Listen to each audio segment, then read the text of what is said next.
ძველი თბილისის ახალი გამგებელი ნიკა მელია ჩუღურეთის რაიონში მოსახლეობას შეხვდა. გამგებელმა არაბის პირელის ქუჩა დაათვალიერა. ადგილობრივმა მცხოვრებლებმა მას საყდენი კედლისა და კიბის შეკეთებას სთხოვეს და გამგებლისგან პრობლემის უახლოეს მომავალში გადაჭრის დაპირება მიიღეს. ნიკა მელია მოსახლეობას მერის მიერ გამოყოფილი ვაუჩერები დაურიგა.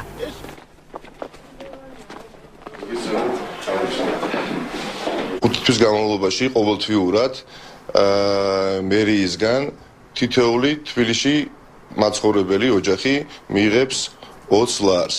რაც ჩემის აზრით არის სასტუის უმნიშვნელო დახმარების ხერხისგაწვდენა თბილისის მერიის მხრიდან თბილისის მთლიანი მოსახლეობისათვის და ვფიქრობ რომ და ვიმედოვნებ რომ ვიღაცას ეს მნიშვნელოვნად შეუმსუბუქებს ყოფას, ვიღაცას მცირეოდენ მაინც ვაუჩერი მართლაც მოსახლეობისთვის ვისაც რამდენადმე უჭირს არის მნიშვნელოვანი ფაქტია და დაეხმარება რა თქმა უნდა ზამთრის გადატანაში.